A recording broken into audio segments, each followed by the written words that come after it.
Investigators say they found blood splatter on the sidewalk. What is going on? I really don't understand.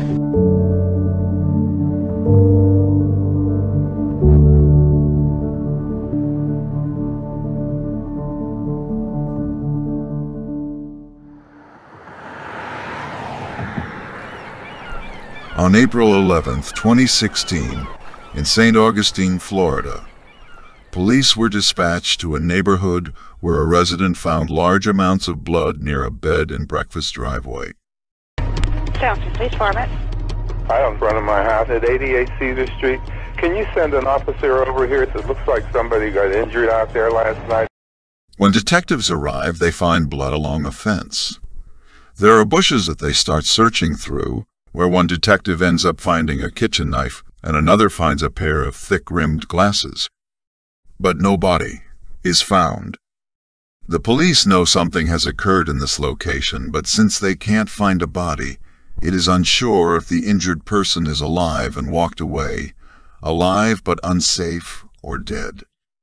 Detectives decide to look around the street to see if they can find any clues, and get lucky when one notices a CCTV camera pointing directly towards the crime scene. Unfortunately, the footage will take quite some time to process. 3 days after finding the bloody scene, with no leads to go on except for the awaiting CCTV footage, police receive a call from a woman saying that her daughter Jordie Hudson is missing.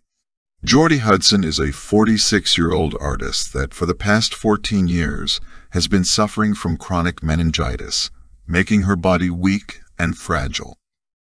After Jordie did not show up to her mother's house on the day they planned to meet, the mother went to Jordie's house to check up on her. When she arrived, there was no sign of foul play or theft, and Jordie's prescription medications were on a table, untouched. Not finding Jordie anywhere, her mother decided to contact police and file a missing persons report. Meeting with detectives, she shows them pictures of Jordie. Looking through the pictures, detectives notice something unnerving. The thick-framed glasses they found at the crime scene are the exact pair that Jordie has been wearing recently. They are now convinced that something bad has happened to Jordie. Police head out to her house. When they arrive, nothing seems to be out of the ordinary, except Jordie is nowhere to be found. Suddenly, a man walks up to them, stating he is a friend of Jordie's and wanted to know if they were looking for her. The man, who identifies himself as Fred, says he last saw her April 10th, around 1:30 a.m. when they went to a bar together called the Giggling Gator. Fred states that he left the bar shortly after arriving, leaving Jordie there alone, and hasn't seen her since. The detectives decide to head to the bar to see if there were any witnesses. Looking around, they find cameras both inside and outside the bar. They are thankfully able to look at the footage immediately and rewind to the night and time Fred says he was at the bar with Jordie. The footage will indeed show him at the bar, but will cause more questions than answers. Jordie arrives at the bar first, and just a minute later, Fred appears.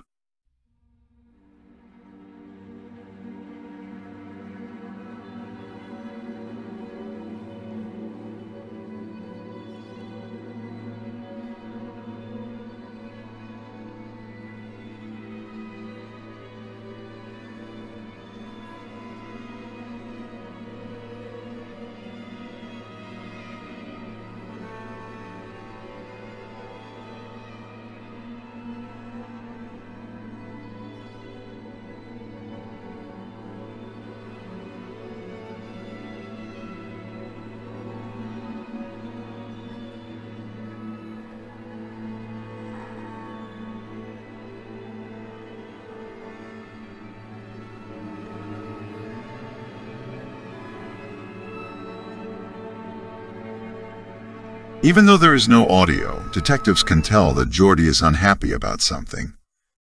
When asked, Fred states that Jordie started to complain about an issue at her house that he was supposed to fix, so he shows a picture of the damage at her house, saying it is her responsibility to take care of, which makes them start to argue.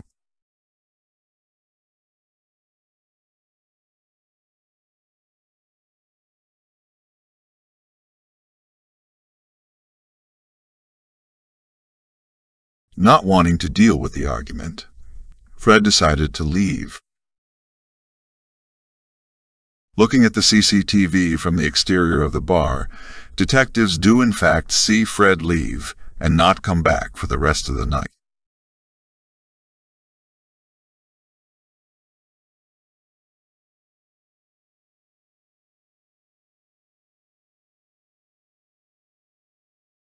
While continuing the footage of outside after Fred's exit, though, something stands out to them.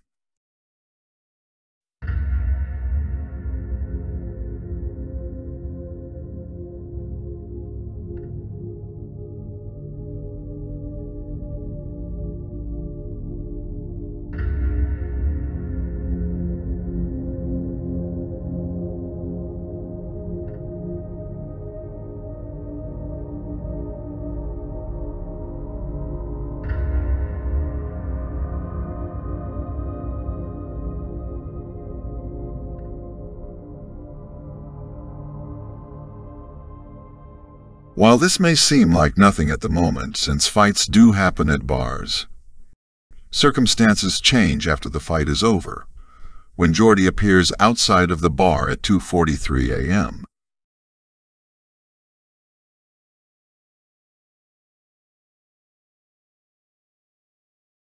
We don't know why, but Jordie decides to engage with the shirtless man and his friends, not having met them before.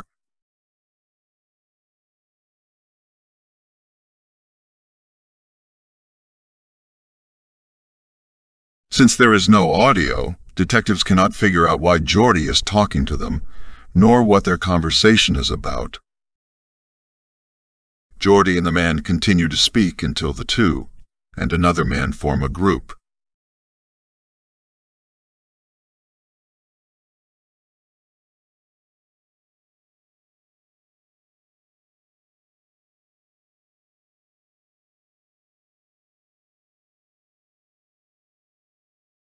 Detectives, along with friends and family, do not know who the men are and why she would walk away into the night with them. And although they know that Jordie willingly walked away with these men, detectives also can tell that the large, shirtless man has shown aggression and could possibly still be holding anger. With no one knowing who the men in the footage are, though, even after asking the bartender if he could identify them, the mystery of what happened to Jordie Hudson is far from answered. That is until a couple days later when the CCTV footage from the street camera arrives, and it is pointing directly at the location the blood, knife, and glasses were found. The detectives rewind the footage to the time when Jordie and the two men left the bar together. Finally, after 45 minutes from pressing play, they see activity at the end of the street. Detectives notice that there are only two people walking down the street, Jordie and the man that was in the fight earlier. Watching further, they finally discover what happens to Jordie.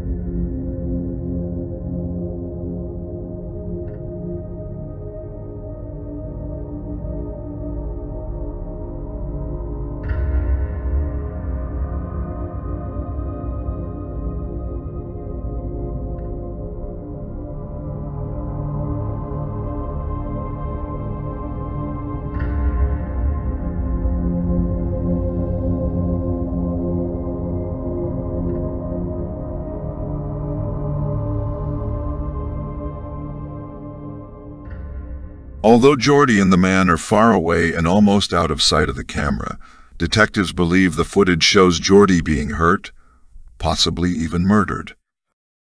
As a car passes by, it seems to slow down but then continues. They rewind and watch again, trying to make out every detail possible. After it looks as though the man throws Jordie's body over the fence, the suspect calmly walks away. This makes detectives confused, as no body was found at the scene. They continue to watch to see why her body does not stay in the bushes, and at 6:30 a.m., over 2 hours after the man walks away, a car pulls up at the exact spot the incident occurred while a resident walks along the road.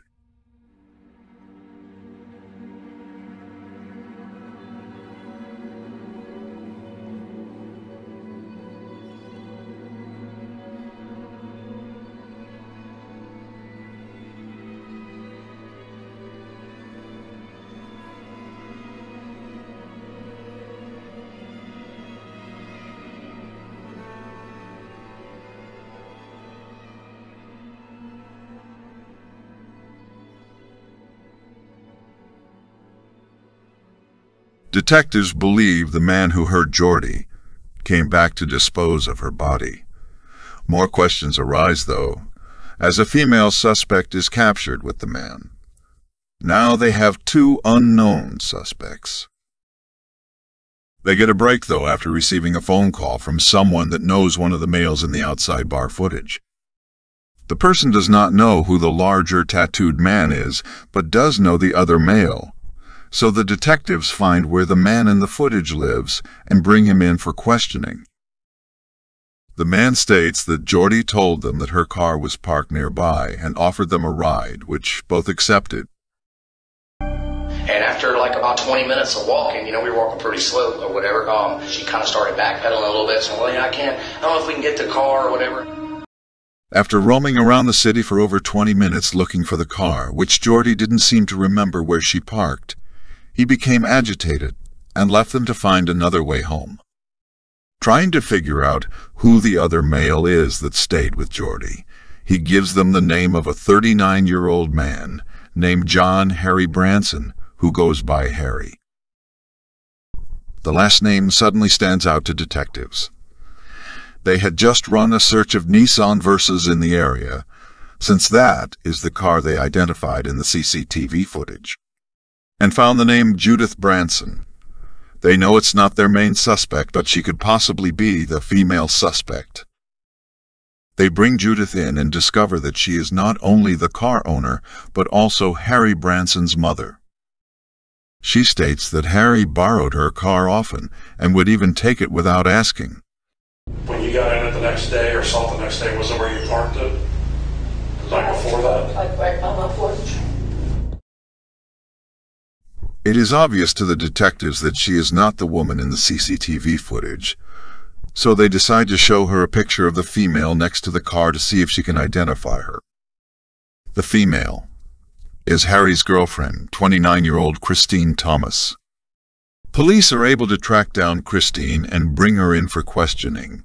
They begin by not telling her why they brought her in, to see what she will think about the situation she is in. What is going on? I really don't understand. Here's your opportunity right now, right in the beginning, Do it for yourself. to help yourself out and be truthful and honest with us. I don't know what in the hell y'all are talking about. It's you, okay? After finding out they have her on camera at the crime scene, she decides to tell the truth. It's you, okay? He wanted to go back, see if she was alive, dead. You didn't know she was dead? No, not until I saw the all the blood coming down from her neck. I pretty much figured it out. Christine goes on to tell detectives where they buried Jordie's body. No other than Harry's mother's house. Going out to the house, police search the area and eventually find Harry hiding in a sewer just down the road. Right away, they try to get Harry to tell where Jordie's body is on his mother's property. Without hesitation, he tells them that they buried her under the fire pit in the backyard. Police walk down to the house with Harry in handcuffs and dig up the fire pit. Just 2 feet below the surface was the body of Jordie Hudson. She had a stab wound to her neck. This would be one of the most evidence-heavy cases St. Augustine would have, with all of the CCTV footage, physical evidence, and eyewitnesses. Branson stated that he became annoyed and angry with Jordie, so he walked over to a driveway and punched her in the face. In response, Jordie pulls out a kitchen knife that she had in her purse to defend herself. They get into a struggle and Branson takes the knife and stabs Jordie in the neck. After punching Jordie and stabbing her in the neck, he throws her body over the fence and walks off.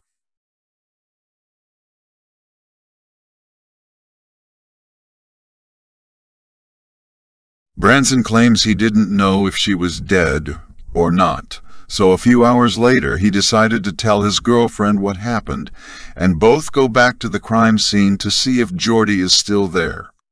Seeing that she is, Branson picks her lifeless body up and puts her in the back of his mother's car. They then drive to his mother's house and bury her under the fire pit. The mother would have no idea any of this happened until police arrived at her house with her son in handcuffs. Detectives discover through a background check that John Harry Branson was known to be aggressive, abusive, and short-tempered, with charges of domestic abuse and violence. The girl said something about giving me a ride to get me out of there. She said something, I don't even know what she had said, but I snapped. I completely lost it, and I don't know why or how. Okay. Did you hit her? I hit her. I punched her in the face. Where'd you get the knife from? She had the knife. She had the She knife? had the knife.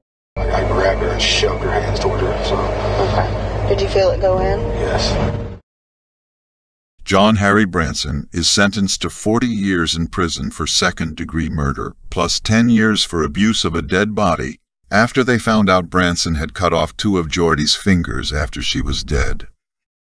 His girlfriend, Christine Thomas, was believed to have been acting as a lookout for Branson while he was grabbing Jordie's body, and is sentenced to 8 years in prison for accessory to murder after the fact, with a bond set at $31,000. Thomas was also forced to sign a no-contact order against Branson, making her unable to come into contact with him for the rest of her life. Friends and family continue to remember Jordie through her art, pictures, and their fond memories with the artist.